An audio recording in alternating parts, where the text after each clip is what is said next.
Assalamualaikum warahmatullahi wabarakatuh. Selamat pagi, salam sejahtera untuk kita semua.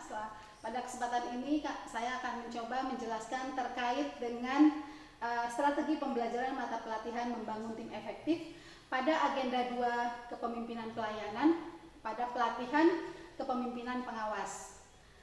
Baik, akan kita lanjutkan. Nah, ada beberapa hal yang mungkin perlu dipersiapkan oleh Widya Iswara dalam mengampu mata pelatihan ini adalah sebagai berikut. Yang pertama adalah modul pembelajaran, lalu PowerPoints, lalu beberapa terkait dengan tayangan video. Ada beberapa juga yang harus siapkan adalah studi kasus, soal-soal terkait dengan kasus ini untuk nanti diskusi kelompok. Berikutnya juga bahan bacaan yang terkait konten pembelajaran dan tentu saja beberapa poin terkait dengan motivasi. Berikutnya bahan ceramah pakar dan RBPMP serta RP. Sebagai catatan bahwa jumlah JP yang dikenakan dalam materi membangun tim efektif ini adalah 18 jam pelajaran. Ini sudah termasuk dengan narasumber yang biasanya dimasukkannya sekitar 3 jam pelajaran. Berikutnya pembelajaran berlangsung selama kurang lebih 2 hari penuh. Nah, ini kompetensi yang ingin dibangun dalam PKP menurut Perlan nomor 15 tahun 2019. Di sini dikatakan bahwa kompetensi yang dibangun adalah membangun kompetensi kepemimpinan pelayanan, yakni untuk menjamin terlaksananya akuntabilitas pelayanan. Nah, ini adalah struktur kurikulum PKP. Ini agenda 1 kepemimpinan Pancasila dan bela negara.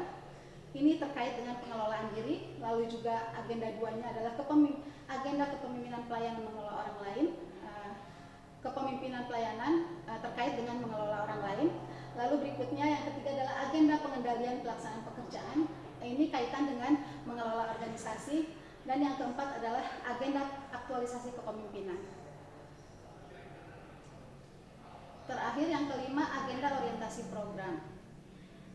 Ini adalah agenda kedua kepemimpinan pelayanan. Ada 4 mata pelatihan yang nanti akan diberikan. Yang pertama diagnosa organisasi, lalu kepemimpinan dalam pelaksanaan pekerjaan, berpikir kreatif dalam pelayanan, dan membangun tim efektif. Kebetulan materi membangun tim efektif adalah materi terakhir sebagai dalam agenda kedua ini. Ini adalah kedudukan masing-masing mata pelatihan ya. Saya tidak akan menjelaskan semua, hanya saya akan menjelaskan terkait dengan materi membangun tim efektif di sini, yaitu membekali kemampuan membangun tim kerja efektif di lingkungan unit kerja ASN yang partisipatif dan efektif untuk pelaksanaan kegiatan pelayanan publik. Berikutnya adalah tahapan pembelajaran di sini. Dalam membangun tim efektif ini ada 18 jam pelajaran yang akan kita lalui.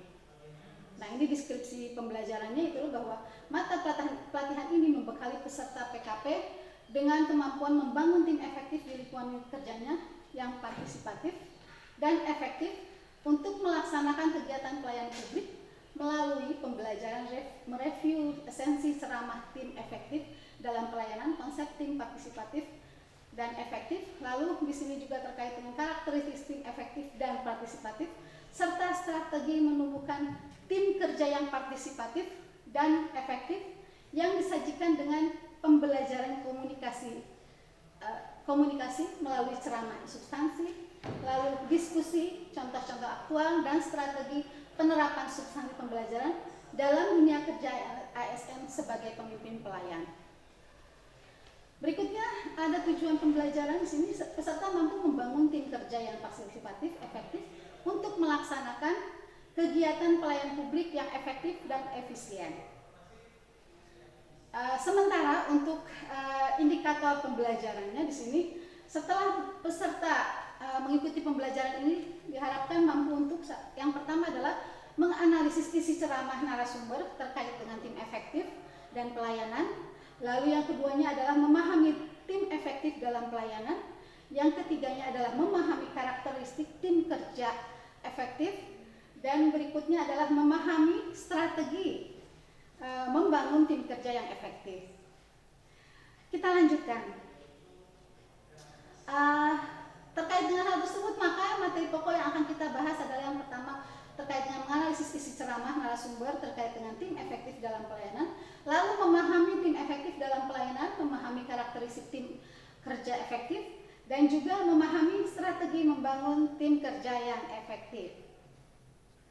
Nah, untuk segmen pembelajaran terkait dengan strategi pembelajarannya, kita akan coba bahas satu persatu. Ini terkait dengan kegiatan pertama dari materi pokok analisis ceramah tim efektif dalam pelayanan. Di sini ada 4 kegiatan, ada 4 sub materi pokok. Yang pertama adalah menganalisis isi ceramah narasumber terkait tim efektif dalam pelayanan. Kurang lebih 3 JP ini adalah kegiatan ceramah oleh narasumber, biasanya mendatangkan tim dari luar. Lalu setelah itu peserta diminta untuk menyimak dan mencatat poin-poin penting yang memang diperlukan, dan nanti pada saatnya diminta untuk mendiskusikannya. Berikutnya ada analisis proses dan hasil ceramah. Ini di sini adalah kegiatan bagaimana kegiatan tersebut akan dilakukan terkait dengan mendiskusikan dan menganalisis hasil ceramah. Di sini juga terkait dengan pembelajaran lesson learn dari ceramah kepada peserta, lalu strategi penerapan dalam dunia kerja. Untuk ketiga poin ini kegiatan yang dilakukan. Yang pertama adalah WI membuka pembelajaran dengan lebih dahulu memperkenalkan diri, tentu saja karena pada saat awal, pada saat ceramah kita tidak belum muncul. Lalu selanjutnya peserta diminta untuk memperkenalkan diri dengan menyebut nama dan asal instansi. Pembelajaran dimulai juga dengan ice breaking ya, supaya karena tadi sudah lama mendengarkan ceramah dan sebagainya, supaya tidak jenuh, maka ada ice breaking. Lalu mereview terhadap hasil ceramah dari narasumber ya.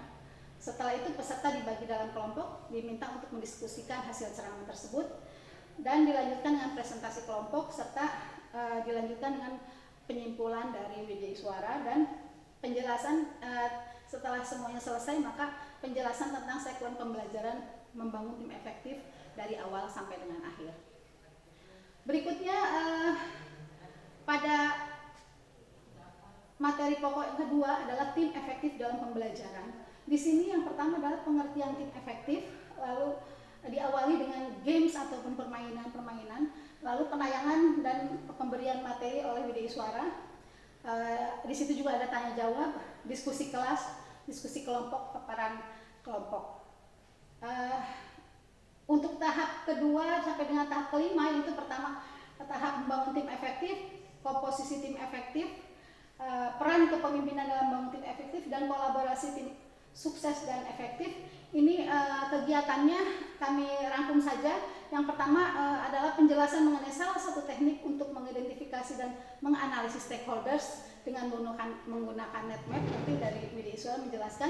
Selanjutnya peserta ditugaskan untuk mengidentifikasi, menganalisis stakeholders. Setelah selesai itu maka peserta secara kelompok ini mendiskusikannya dan nanti mempresentasikannya juga secara kelompok. Berikutnya akan ada penayangan film juga, dan tugas kelompok juga mengidentifikasi stakeholders. Berikutnya penjelasan dari WDI Suara. Untuk pokok bahasan ketiga yaitu karakteristik tim efektif. Di sini juga kegiatannya mungkin hampir tidak jauh berbeda. Ini yang ada sebetulnya ada 8 sub pokok bahasan. Yang pertama tujuan tim yang jelas dan menggugah, lalu struktur tim yang berorientasi hasil, lalu tim yang kompeten, lalu komitmen bersama dalam tim. Berikutnya adalah iklim kerjasama yang kondusif. Yang keenamnya standar ukuran keberhasilan tim. Yang ketujuh dukungan dan penghargaan eksternal serta kepemimpinan yang berprinsip. Ini kegiatannya akan dimulai dengan permainan atau games ya. Seperti biasa sesuai dengan standar protokol COVID. Jadi di setiap beberapa sesi itu akan dilakukan ice breaking atau permainan supaya peserta bergerak ya, supaya tidak duduk saja karena supaya lebih sehat. Berikutnya di sini akan ada penayangan video yang terkait dengan motivasi ya, memberi semangat supaya tetap semangat pesertanya. Lalu ada ceramah interaktif maksudnya bukan ceramah di narasumber, tapi WDI Suara menyampaikan materi secara interaktif. Jadi ada tanya jawab juga di situ, ada forum tanya jawab juga. Berikutnya ada diskusi kelas, diskusi kelompok, dan terkait dengan tugas kasus. Di sini akan kami coba akan ada 4 kasus yang diselesaikan, yang harus diselesaikan oleh peserta.